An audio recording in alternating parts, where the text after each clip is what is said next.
A'udzubillahi minasyaitonirrajim. Hadza ibtida'u nisfi surati tsani. Ayat 177 adalah ayat ini adalah permulaan dari setengah surat Al-Baqarah bagian yang kedua. Jadi Al-Baqarah itu ya sebuah surat yang diturunkan di Madinah, maka disebut suratnya Madaniyah. Ini terbagi dua tentang pembahasannya. Dari ayat pertama sampai ayat 176 ini pembahasannya yaitu tentang usuluddin, tentang tauhid ya, dan juga tentang kejelekan-kejelekan orang-orang Yahudi.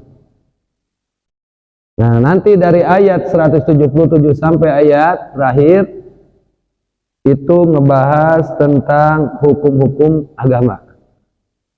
Ya, berarti bicara syariah. Artinya berarti ketika kalau makiyah pembahasannya akidah, kalau madaniyah pembahasannya syariah, tapi di dalam surat Al-Baqarah akidah pun dibahas dari ayat 1 tapi sampai 176. Artinya berarti akidah mah sangat penting. Di Mekah disampaikan, di Madinah pun tetap disampaikan ya. Nah, mulanya di sinilah pembagian yang kedua, pembahasan tentang syariah, tentang hukum-hukum di dalam agama Islam. Nah, dijelaskan wa huwa mutalikun bitabini golibi ahkamidin. Bagian kedua ini kedepannya keumumannya menjelaskan hukum-hukum agama Islam. Wa amma nisful awalu, adapun pertengahan yang pertama, bahwa muta'alikun bi usuluddin, berkaitan dengan usuluddin wa qabaihil yahudi, dengan kejelekan-kejelekan Yahudi. Tapi di sini bicara tentang mulai syariah. Dan juga ayat ini diturunkan nuzila rodan ala Yahudi wa Nasoro, diturunkan kepada Yahudi dan Nasrani yang merasa paling baik. Yahudi menganggap paling baik, Nasrani pun menganggap paling baik. Yang mungkin bisa kita jadikan juga pelajaran di zaman sekarang, kadang ini ngerasa paling baik, ini ngerasa paling baik. Tapi baik menurut golongan, kira-kira gimana? Jadi banyak nanti baiknya tuh. Ada baik, apalagi kalau baik menurut pribadi. Si A merasa baik, si B ngerasa baik, C, D ngerasa baik, tapi itu akur. Bingung nggak tuh? Nanti yang baik itu yang mana? Karena sama-sama ngerasa baik. Maka untuk menjawab, jangan baik menurut orang, jangan baik menurut kepala sendiri, jangan baik menurut golongan, tapi harus baik itu menurut Allah Subhanahu wa ta'ala. Maka di ayat ini pun sama. Ketika Yahudi ngerasa baik, Nasrani pun ngerasa baik. Yahudi merasa baik dengan apa? Dengan menghadap ibadahnya ke Baitul Maqdis. Dan ibadah kepada Baitul Maqdis itu perintah siapa? Perintah Allah yang ada di dalam kitab Tauratnya. Nasrani menghadap ke arah terbit matahari, itu perintah siapa? Perintah dari Allah. Dari mana? Dari Injilnya. Jadi Yahudi ngerasa diperintahkan oleh Allah, Nasrani pun ngerasa diperintahkan oleh Allah. Kira-kira ngerasa baik ya tuh? Sementara Nabi Muhammad SAW beserta umatnya waktu itu awal mula disuruh menghadap ke Baitul Maqdis, tapi setelah 16 bulan disuruh menghadap ke Baitullah. Ada perubahan. Sehingga mereka yang menyangka dirinya mengikuti perintah Allah menganggap salah ke Nabi Muhammad dan umatnya yang berubah arah. Bisa dipahami ya? Jadi akhirnya mereka merasa paling benar, merasa paling baik. Sehingga Allah Subhanahu wa ta'ala menurunkan ayat ini. A'udzubillahi minasyaitonirrajim. Laisal birra an tuwalu wujuhakum qibalal masyriq wal maghrib. Laisal birra bukanlah sebuah kebajikan atau sebuah kebaikan ketika engkau menghadapkan dirimu di dalam waktu ibadah menghadap ke masyrik atau ke maghrib. Yang ke masyrik siapa? Tadi Nasrani. Yang ke maghrib siapa? Yahudi. Karena makna dari maghrib ini bukan sekedar barat, tapi maghrib ini selain dari masyrik itu maghrib. Jadi bisa utara selatan pun itu bisa disebut maghrib. Maka Yahudi menghadap ke maghrib, Nasrani menghadap ke masyrik, sama-sama perintah Allah, sehingga mereka ngerasa lebih baik. Nah kata Allah, baik itu bukan masalah itu aja, itu mah baru baik menurut golongan, itu mah baik baru menurut kelompok. Terus yang harus kita pakai baik menurut siapa tuh?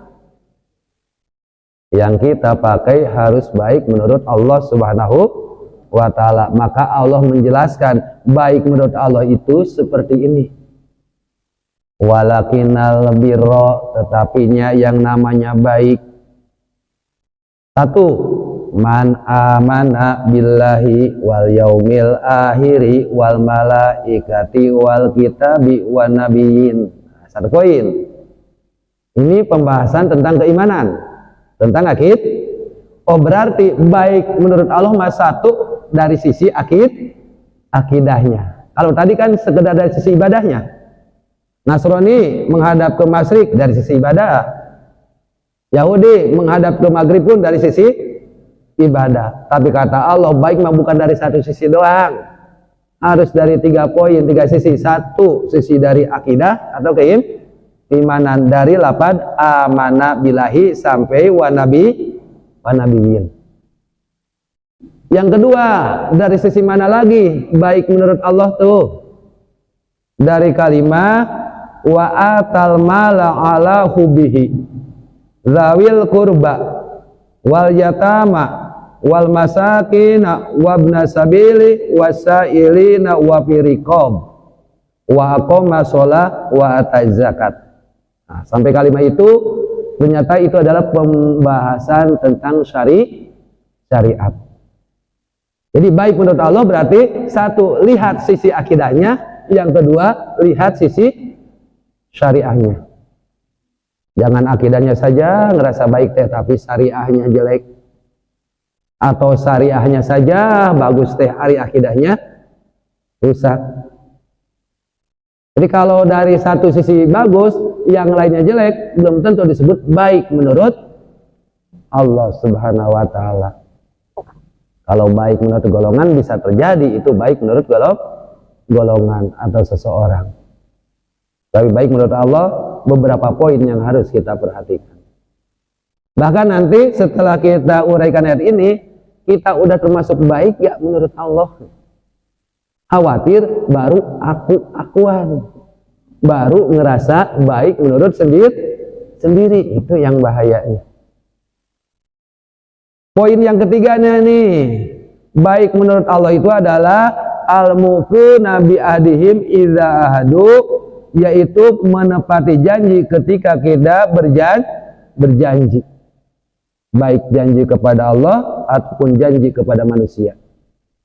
Yang keduanya wasobirina, dan bersabar, fil ba'sa'i dalam kebanggaan fakir, wadoroi dalam juga sakit, wahinal ba'si ataupun banget fakirnya dalam kondisi perang.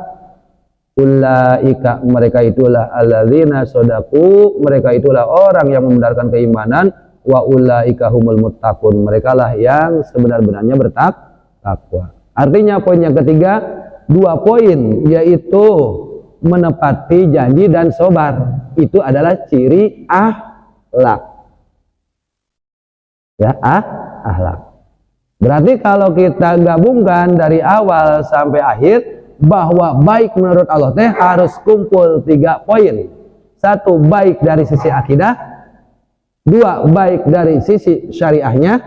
3, baik dari sisi akhlaknya. Jadi kalau akidahnya udah bagus, udah hebat, ibadahnya rajin, udah bagus, udah baik, tapi akhlaknya jelek, udah baik apa belum? Belum baik menurut Allah mah. Walaupun mungkin secara pribadi udah ngerasa baik. Sementara akidah dengan sisi keimanannya kadang naik, kadang turun ya. Ibadah pun kadang rajin, kadang banyakan mana? Mas. Akhlak kadang baik, kadang buruk, banyakan mana lagi? Terus kira-kira baik menurut Allah itu gimana? Gitu ya. Sementara kata Allah, baik menurut Allah teh akidahnya bagus, tanpa ada kesyirikan, ibadahnya pun rajin, akhlaknya pun baik. Jadi 3 poin inilah poin menjadi baik menurut Allah. Berarti gambaran tadi orang Yahudi, orang Nasrani itu baru baik dari satu sisi, yaitu urusan ibadah. Akidahnya gimana? Rusak gak? Ketika menolak sebagian wahyu yang Allah turunkan, yaitu Taurat ataupun Injilnya, mereka akidahnya rusak apa tidak? Rusak. Walaupun masalah ibadahnya masih tetap dilakukan, tapi sisi akidahnya rusak, menurut Allah itu tidak baik. Paham ya sampai sini? Sementara kondisi sekarang banyak ya yang dari sisi akidahnya bagus, tapi syariahnya jelek, akhlaknya jelek. Ada gak yang kayak gitu? Ini bagus dari sisi ibadahnya, hebat banget ibadahnya, tapi akhlaknya jelek. Ada yang seperti itu? Ya ibadahnya mah bagus ya orang tapi dikit-dikit gibah. Secara lisan akhlaknya tidak baik, hatinya pun mungkin tidak baik.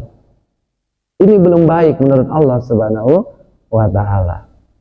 Maka di ujungnya tuh, ulaika mereka inilah yang sifat-sifat tadi disebutkan, wal alladzina shadaku mereka yang membenarkan dalam imannya, dan ida'ul bir mereka mengakui baik, mereka lah orang-orang yang takwa. Maka berarti baik menurut Allah teh 3 poin harus diperhatikan. Kalau yang bisa dipahami nih. Nah, sekarang kita ukur diri kita udah baik belum menurut Allah Subhanahu. Nah, kalau secara pribadi kadang udah ngerasa baik. Poin pertama berarti dilihat dari sisi keimanan ya. Dari kalimat mana tadi? Dari lafaz man amana billahi wal yaumil akhiri wal malaikati wal kitabi wan nabiyyin. Ini kalau kita lihat ini pembahasan tentang rukun iman. Oh, berarti baik menurut Allah teh lihat iman kita udah benar apa belum? Awali dari definisi iman dahulu. Ini yang baik menurut Allah teh man adalah orang amanah yang beriman. Sementara beriman itu bukan sekedar percaya. Ya. Mungkin Bapak sering juga ngucapin Al-Baqarah 285 283 tuh. Ada 8 amana rasulu ya. Rasul telah beriman, itu diartikannya Rasul telah beriman. Jadi amana yu'minu imanan itu iman itu dari 8 amanah. Tapi sulasi majid ya. Nah, kalau percaya itu yang Al-Baqarah 283 sulasi majid amina ya manu aminan. Coba cek Al-Baqarah 283. Itu ada artinya sebagian mereka mempercayai, sebagian yang jadi kalau percaya mah amina ya'manu aminan, maka Rasulullah al-amin, orang yang terpercaya. Tapi kalau amana yu'minu terus iman artinya apa? Harus lebih luas dari percaya. Apa tuh iman? Sebagaimana Rasulullah SAW dalam sebuah hadisnya riwayat dari Ibnu Majah dalam kitab Tankihul Qaul Sarah Lubabul Hadis bab yang kelima, Rasul mengatakan al-imanu huwa ma'rifatun bil qalbi wa qaulun bil lisani wa a'malun bil arkani. Iman itu makrifat lewat hatinya, bukan sekedar tahu tapi makrifat lewat hati. Kemudian dibuktikan dengan ucapan lisannya dan ada pelaksanaan dengan anggota tubuh. Jadi kalau sekedar percaya kan bisa di hati dan di lisan. Maka bahasa iman kita bacakan dululah ke diri kita masing-masing. Iman kita sudah sejalan enggak? Hati, lisan dan perbuatan kita. Iman ke Allah. Kalau ditanya iman ke Allah, dari dulu kita udah mengakui iman kepada Allah Subhanahu wa taala lewat hati dan lisan. Tapi secara perbuatan berarti harus taat kepada Allah Subhanahu. Ada gak misalkan yang ngaku iman di hati, ngaku iman di lisan, ngaku iman tapi enggak sholat? Ada gak? Kalau enggak sholatnya karena malas, dosa besar. Tapi mungkin ada yang nolak hukum sholatnya. Ini kan ini bahaya. Ngaku mukmin tapi enggak saum Ramadan, ada? Ya kan iman teh hati, lisan, mana perbuatannya? Nah, saya sering mencontohkan tentang sejarah Abul Jan atau Jajil. Ya, ketika Allah Subhanahu wa taala beres menciptakan Nabi Adam alaihi salam, kemudian Allah Subhanahu wa taala akan berfirman, "Usjudu li Adam." Sujudlah kalian semua kepada Adam. Fasajadal malaikatu kulluhum ajmaun. Maka malaikat-malaikat di sana waktu itu sujud, tunduk kepada Adam, sujud sebagai penghormatan, yang di dalamnya ada Ajajil, nenek moyangnya jin atau Abul Jan. Malaikat sujud, tunduk, tapi Ajajil tidak. Kalau bicara nih Ajajil, percaya gak akan adanya Allah? Dibandingkan bapak-bapak, kira-kira percayaan sah? Iblis mau ngobrol langsung, sujud. Ya Allah, nggak mau aku sujud kepada Adam. Adam mah diciptakan dari tanah, aku mah diciptakan dari anak khairu minhu, aku lebih baik daripada Adam. Sehingga Allah berfirman, fa innaka anta rajim, engkau adalah makhluk yang terlaknat. Iblis jawab, nggak apa-apa terlaknat ya Allah. Dimasukkan neraka nggak apa-apa, asal dikasih kesempatan mengganggu nih anak cucu Adam untuk temannya nanti di neraka. Nah, kalau tadi bicara percaya, iblis pun percaya adanya Allah. Kalau kita makan percaya Allah ada dengan ciptaannya, iblis mah percaya Allah ada, ngobrol langsung. Yang percaya dengan ngobrol langsung, sekali enggak taat disebut ablasa yublisu, iblisan terlaknat. Sekali kan? Kalau Bapak semenjak balik sampai sekarang berapa kali? Sekali. Sering. Nah, sering lebih-lebih dari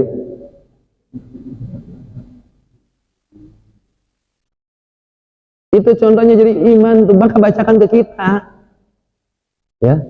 Karena iman tadi hati, lisan dan perbuatan. Kemudian berikutnya iman ke yaumul akhir dulu di sini ya. Kita urutannya sesuai ayat. Iman ke yaumul akhir, yaum, hari akhir, hari terakhir. Ini hari terakhir ada dua, terakhir semua alam semesta nanti yaumul kiamat, dan juga terakhir dari kehidupan kita masing-masing. Percaya hari akhir akan datang ke kita? Percaya di lisan tadi ya Bapak ucapkan. Di hati percaya? Percaya. Di perbuatan? Buka tuh ini perbuatan. Kenapa? Karena kita nggak tahu akhirnya kapan, akhirnya suka nyantai. Andaikan Pak Rahman ya tahu meninggalnya 3 hari lagi, apa yang akan dilakukan? Tapi ibadah banyak. Ayo lemburan Pak.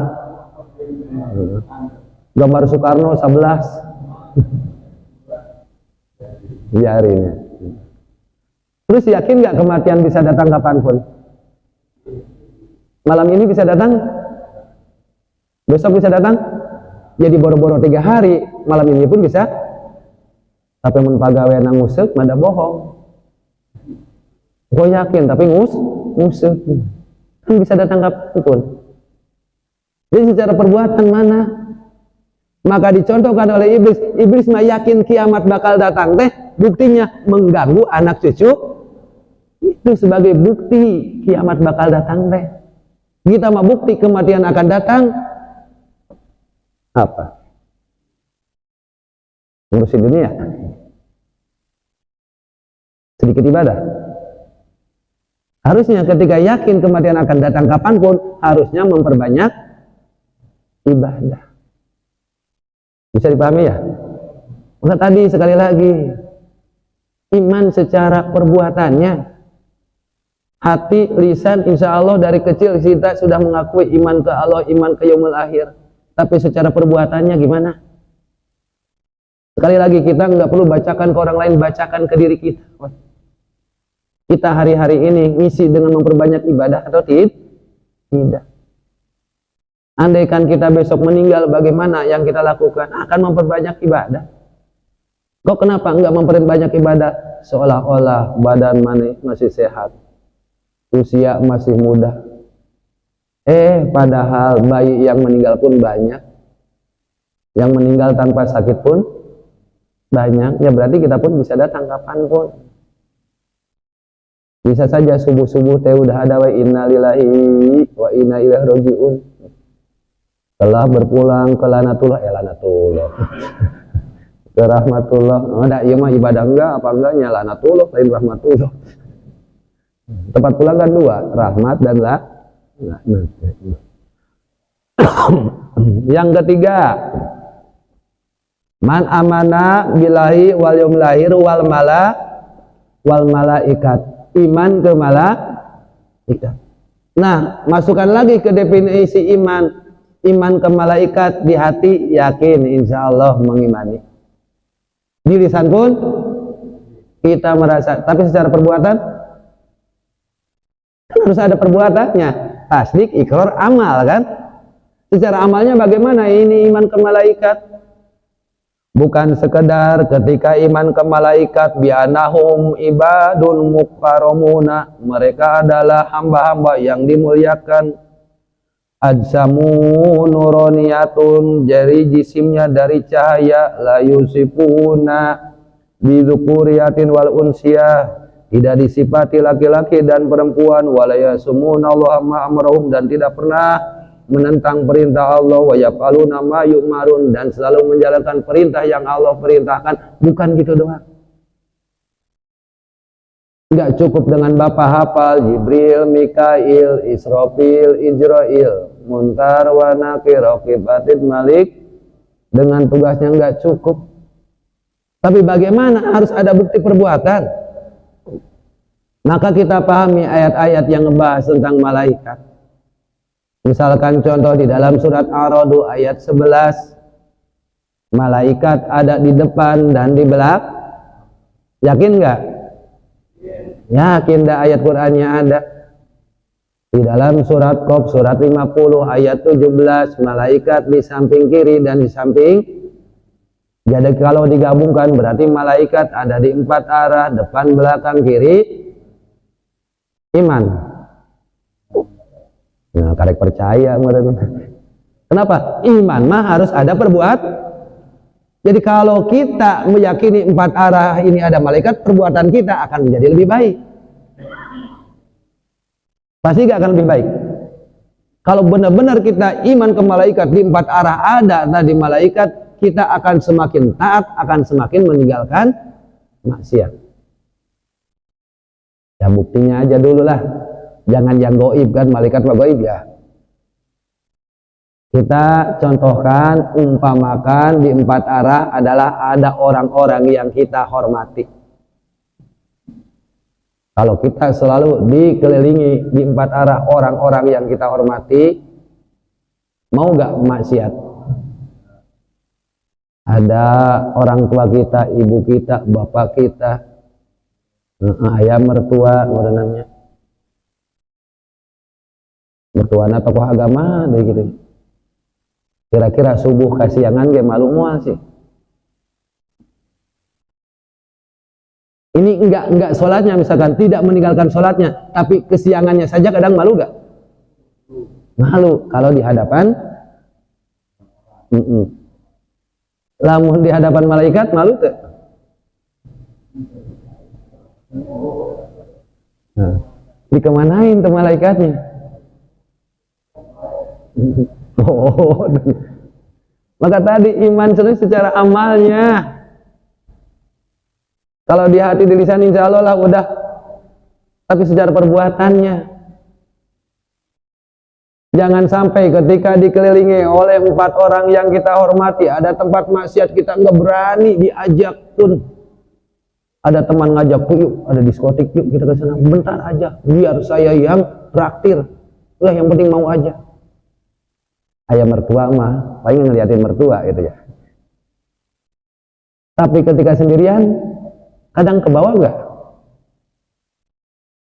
Padahal ketika sendirian pun coba yakini tadi ada malaikat.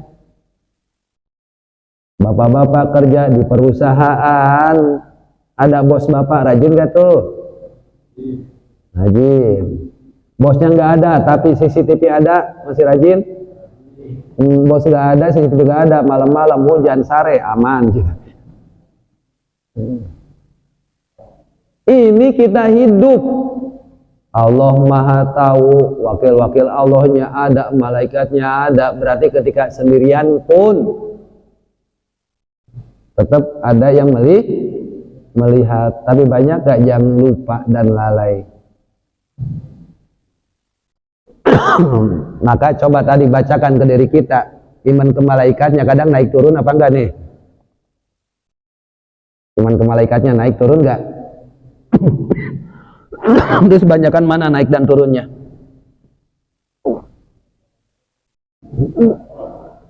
Banyakan. Nah itu iman ke malaikat. Jadi masukkan lagi iman ke Allah, iman ke yaumul akhir, iman ke malaikat, masukkan lagi ke definisi iman tasdik atau ma'rifat, qaul dan af'alnya, hati, lisan dan perbuatannya. Maka tadi muhasabahlah diri kita masing-masing. Berarti wal kitabi, ketika iman kepada kitab, ayat al-kutubi, kitab-kitab, di hati kita sangat meyakini ini adalah wahyu Allah, firman Allah yang diturunkan kepada Nabi Muhammad lewat malaikat Jibril. Di lisan pun kita akui. Berarti secara amalnya gimana? Menjalankan isi Al-Qur'an dengan anggota tubuh ini. Tapi banyak gak yang di hatinya meyakini itu kitab dari Allah, mengimani itu kitab dari Allah, tapi nggak menjalankan isinya? Banyak gak? Banyak juga. Nah, tadi apalagi gitu ya, isinya nggak tahu tentang apanya gitu ya. Gimana mau menjalankan isinya, nggak tahu. Maka ketika kita nggak tahu, yang penting ada belajarnya, berusaha untuk tahu. Walaupun kita nggak tahu 30 juz isi ini teh, yang penting ada proses belajarnya aja dulu. Kenapa? Karena yang namanya iman ke kitab tadi harus kita menjalankan isi kitabnya. Mungkin penyebab doa kita tidak terkabul pun di antaranya kata Ibrahim bin Adham, qara'tumul Qur'ana, kalian tuh baca Quran tapi walam ta'malu bihi, isinya nggak amalkan. Yang mau ngamalkan bagaimana, isinya pun nggak tahu ngamalkan apanya. Ini muhasabah untuk kita. Wan nabiyina, dan iman kepada nabi. Maksud beriman kepada nabi ya tadi di hatinya, mau ijmalan atau tafsil. Fayajibu, maka wajib al imanu bihom sati wa isrina, maka wajib kita tuh terhadap 25 nabi minhum, di antara para nabi wahum al-mudzakaruna fil Qur'ani, yang mana 25 ini adalah disebutkan di dalam Al-Qur'an. Berarti ada PR juga ketika kita iman ke nabi, ya harus tahu juga sejarahnya. Kenapa? Tadi harus ada bukti perbuatan, kan kita ngikuti sunnah-sunnahnya, ngikuti perjalanannya. Maka minimal tadi kita tahu sejarah Nabi Muhammad, karena di dalam diri Nabi Muhammad SAW sudah bisa mencakup nabi-nabi yang lain. Disebut khatamun nabiin, penutup para nabi. Dan juga kita khawatir menjadi doa tidak terkabul pun karena ada itu hubba Rasulullah, kita ngaku cinta kepada Rasulullah, walam tak malu sunatahu, ari sunnahna enggak dijalankan. Quran ngaku kitab kita, isinya enggak dipraktekkan. Nabi disebut kita cinta kepadanya, tapi sunnahnya enggak dilakukan. Mau sunnah fi'liyahnya, sunnah qauliyahnya, sunnah takririyahnya, mau ucapannya, mau perbuatannya atau ketetapannya, kita berusaha mengikuti. Nah, udah bagus dari sisi iman, belum tentu baik menurut Allah, karena itu baru satu sisi. Tapi kadang orang teh udah ngerasa baik dengan satu poin ini aja pun. Sisi keimanannya bagus, tapi ibadahnya jelek, tetap menurut Allah mah. Maka berikutnya, ketika udah baik menurut akidah, harus juga baik menurut syari. Dengan kalimat mana itu dibahas? Wa atal mala, memberikan harta ala hubihi kepada yang dicintainya. Di antaranya adalah zawil qurba, kerabat karib, ya qarib, dekat berarti. Wal yatama, yatim, wal masakin, miskin, wabna sabil, wasailin, wafirik, riqab. Nah, dari kalimah wa atal mala ala hubihi sampai wafirik riqab, itu syariah-syariah yang sunnah. Oh, berarti dalam syariah itu ada hukumnya. Ada yang wajib, ada yang sunnah. Yang wajibnya dari mana? Wa aqama sholata wa ata zakat. Salat dan zakat. Maka pembahasan ini adalah pembahasan tentang syariah. Berarti ketika akidah udah bagus, ibadah salat zakatnya pun harus bagus. Jangan sampai akidahnya udah bagus, ngomong pintar tentang akidah, hari ibadah jelek. Sholat dijalankan mah dijalankan sholat teh, kadang waktunya udah geser-geser, sholat nage buru-buru, nges buru-buru, pikiran nage kamana-mana, aya kene. Makanya terus belajar dah kita tanya, terus belajar. Jadi kalau melihat hal yang seperti ini mah kita boro-boro menghukumi orang lain. Kita untuk menjadi yang baik susah, sibuk kita teh, waktu teh habis untuk memperbaiki diri kita. Boro-boro menghukumi orang lain, boro-boro hayang pasti jeung batur, boro-boro enggak mau misalkan baikan dengan orang lain. Untuk ngurusin sendiri ingin baik saja udah sibuk habis waktu tuh. Kenapa habis tadi? Iman naik turun, banyakan turun daripada naiknya. Ibadah rajin males, sok lobaan males daripada rajin Ramadan sabulan, 11 bulan males. Akhlak baik buruk, sok lobakan buruk daripada baiknya. Maka PR besar ingin baik menurut Allah mah. Biarkan menurut manusia tidak baik tuh. Jangan sampai ingin baik menurut manusia. Kita dengan Nabi Muhammad SAW akidah syariah atau akidah syariah ahlaknya bagusan siapa? Jelas bagusan Rasulullah SAW. Tapi coba bayangkan Rasulullah yang ahlaknya segitu baik pun disebut jelek gak oleh manusia waktu itu. Nabi Muhammad ahlak udah bagus disebut al-majnun, orang gila. Jadi ahlak anu geus begitu sempurna ge disebut orang gila. Atau lamun akhlak nu kaya kieu disebut naon atuh? Anu udah hebat pun disebut gila kan? Maka wajar kalau ada orang ngecap kita jelek, fitnah kita jelek, biarin. Toh aku enggak ngelihat bagus baik menurut engkau. Yang kita kejar baik bagus menurut Allah Subhanahu wa taala. Sekarang kan umat Islam diobok-obok diadu domba segala macam.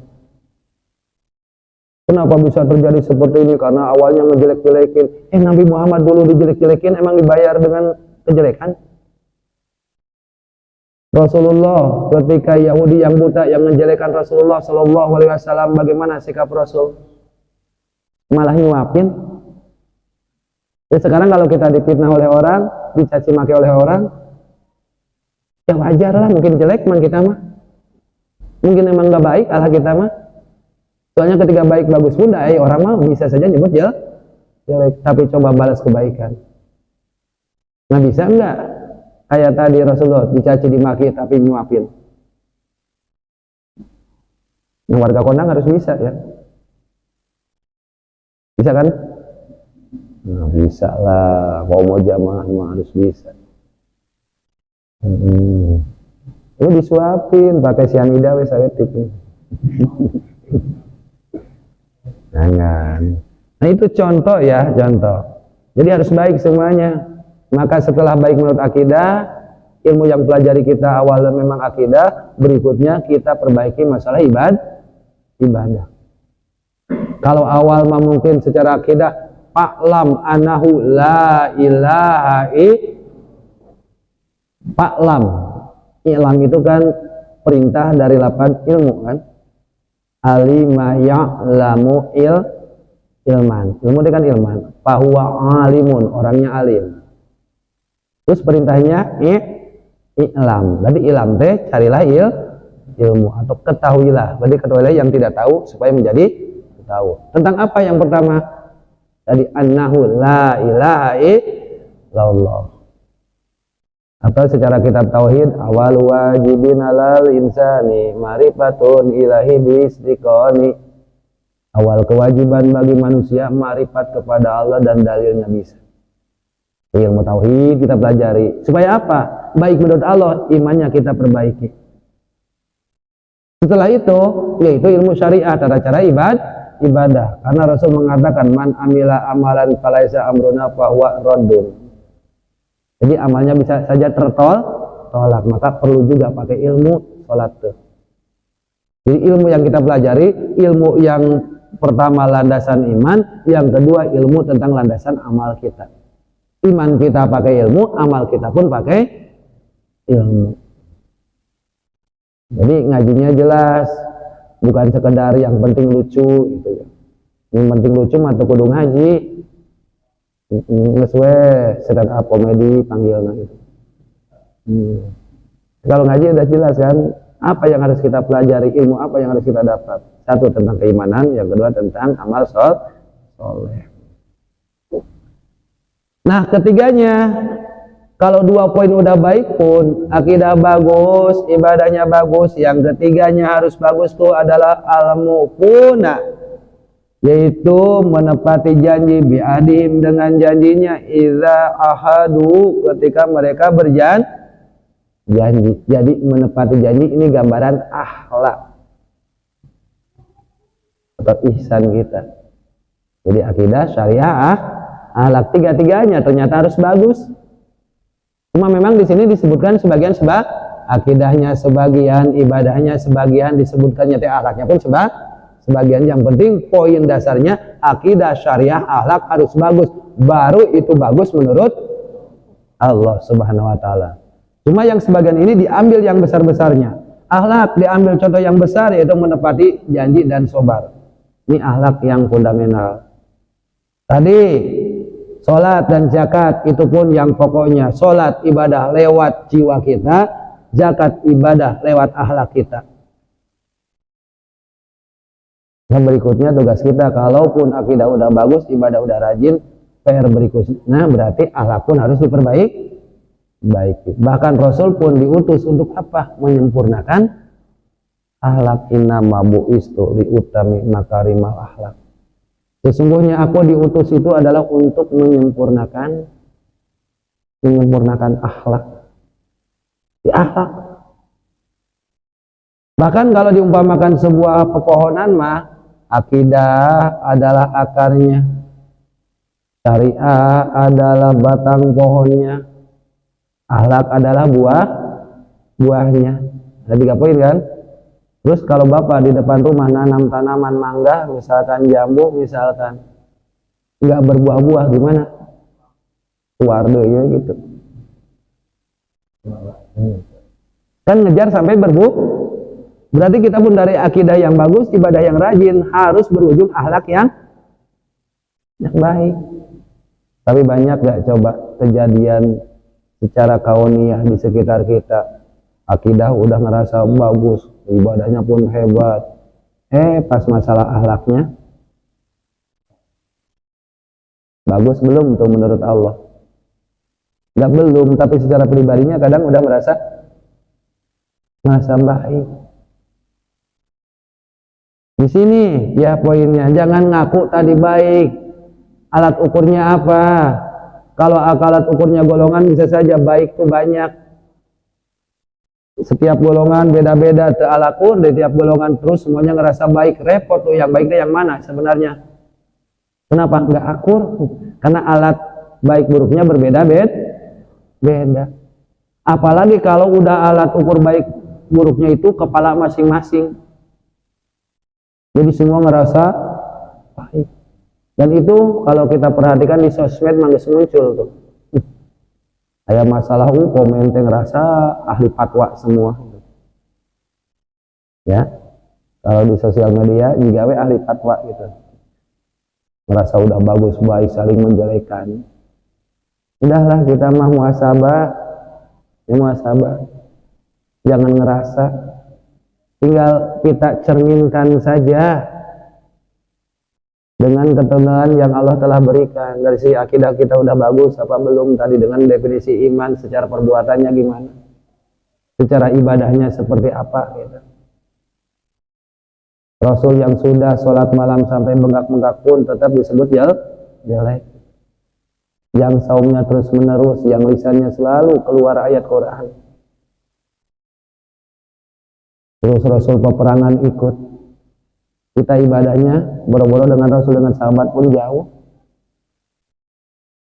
Tapi perasaan sudah punya kapling di surga. Booking milik sendiri perasaan. Padahal akhlak jelek nggak terasa tuh, merasa lebih baik pun udah akhlak jelek kan. Ngatain mah setan adu mubin, musuh yang nyata. Hari kelakuan juga setan sombong gak kerasa, aku lebih baik dari yang lain. Itu kan udah kelakuan setan. Menepati janjinya gak ada, sobarnya pun gak ada. Sobar tuh. Nah kita pun ukurlah, kita termasuk orang yang sobar apa belum? Masih ingatkan dulu pembahasan sobar itu apa? Sobar itu al-imsak